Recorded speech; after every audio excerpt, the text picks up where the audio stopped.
Hi, it's Matt from Tubby Tarot again. I am going to keep today's video really short because I'm suffering from terrible jet lag.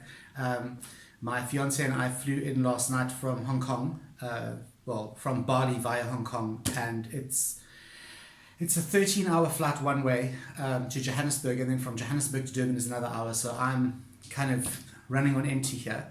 But I do want to pop on. It is Thursday. I do want to put a video out there, and I thought what I'd do is I'd just waffle a little bit for a few minutes about my Bali trip.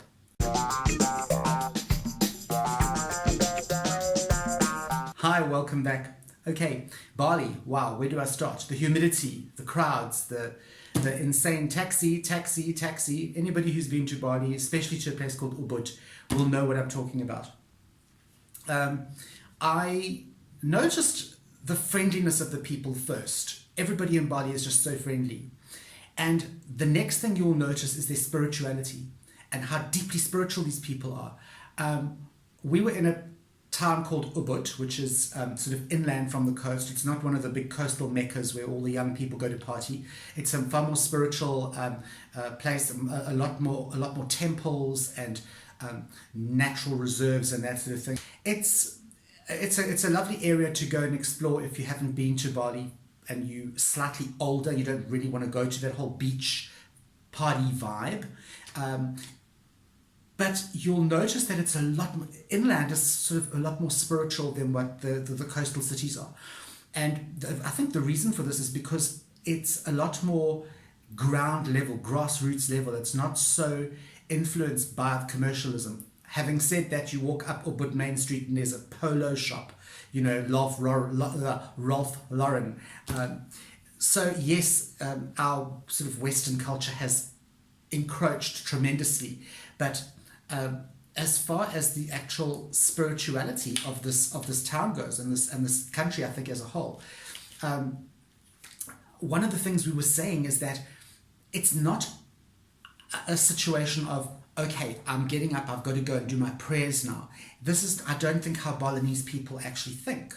It is just part of their day. It's not a thought. It's just get up, do prayers, go and do breakfast. They are up early in the morning and they are lighting their incense and they do these little offerings. They're like little bamboo baskets that they make out of little bamboo leaves and palm leaves. And they offer flowers and something sweet and incense and whatever to the gods. It's a predominantly Hindu country, and yet it's also a far looser kind of Hinduism. It's not Hinduism as an Indian Hinduism like India. It's a strange hybrid of all kinds of influences, and it's amazing. It's the thing that struck me the most was the spirituality as part of their just being. Their way of living is so wonderfully simple and so wonderfully attached to the spirit realm and to Mother Earth as well. They are going through a huge anti-plastic campaign in Bali at the moment. Everywhere you go, you'll see sort of like, you know, think green, eco. I've got this is a bag from Coco's, which is their big supermarket store, and everything is eco-friendly, eco-tourism, eco this, eco that. Shops are no longer serving straws. They don't use straws at all, and they say to you, I'm very sorry, but we don't give straws. Deal. You know, other places that are using straws are using non-plastic straws, and on the straw itself it says this is not plastic, or this straw is not plastic. A lot of the time you get a bamboo straw. A lot of stuff is not wrapped in plastic. A lot of their fresh produce is you just buy it, you know. So they are definitely going for a let's go green. Everybody is they're actually having bags made, paper bags that disintegrate or biodegrade. They use a lot of paper and a lot of sort of natural stuff to wrap things, to present things, to serve things. A lot of the food is actually served to you on leaves in some of the restaurants, both up high class restaurants as well as your sort of warongs or warangs, which are the little tiny home industry restaurants. it's just a fabulously spiritual place. And I know everybody has this idea of eat, pray, love. Anyone who saw the movie will know. Just Julia Roberts went off to Bali and she ended up, finding herself. I don't believe you have to go anywhere specific to find yourself. I think wherever you go, there you are. But I must say, and maybe this is just the little,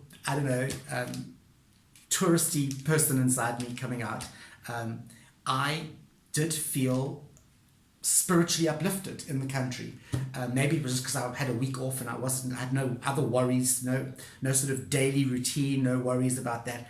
And I could just get up and have breakfast and go off and see these beautiful temples and go and bathe in this amazing sacred pond. And maybe it was that, but there definitely is a different vibe, a different spiritual vibe over there.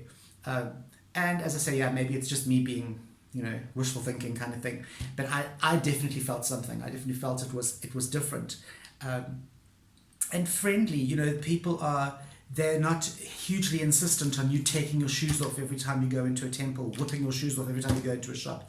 They do it out of respect, obviously, but if you have sneakers on, as we say in South Africa, tackies, you don't have to sit there and take your shoes off and that sort of thing. They're just happy that you're there and happy to share their temples with you. A lot of the temples, obviously certain areas of the temples and certain very, very traditional temples are off bounds to the public.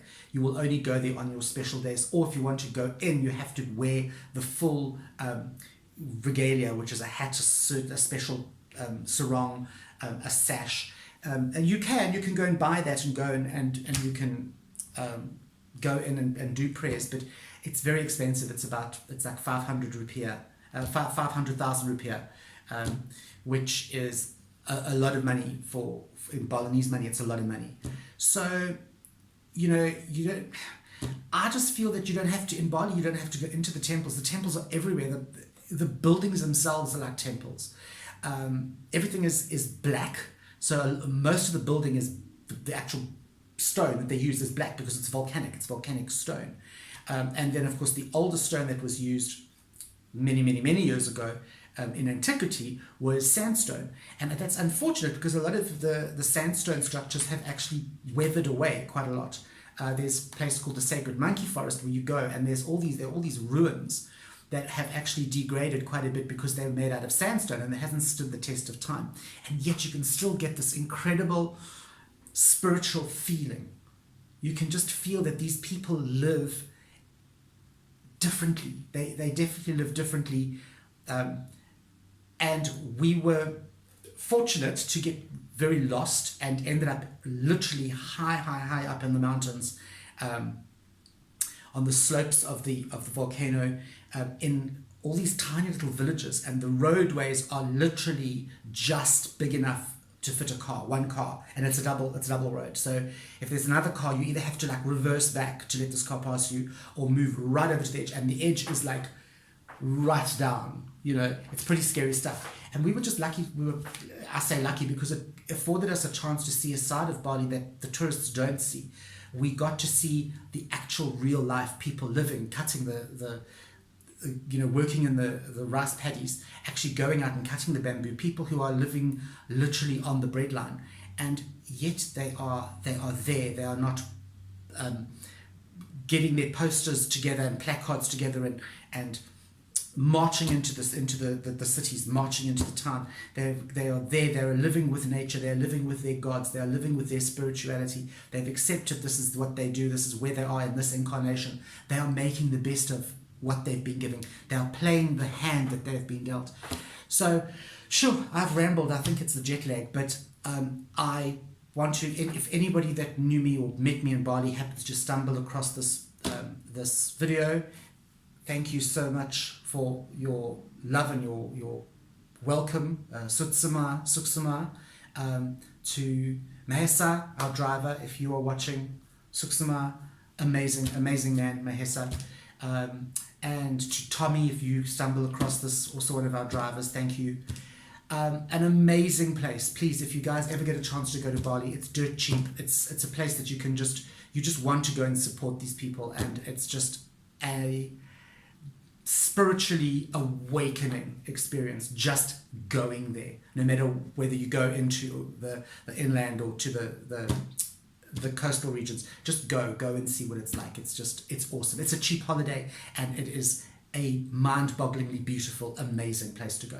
So I am now going to go and get into the shower and then get into bed and go and sleep for 5 or 6 days, because I am absolutely finished. You know who I am. I'm Matt from Tubby Terror saying, I'll see you on the flip side.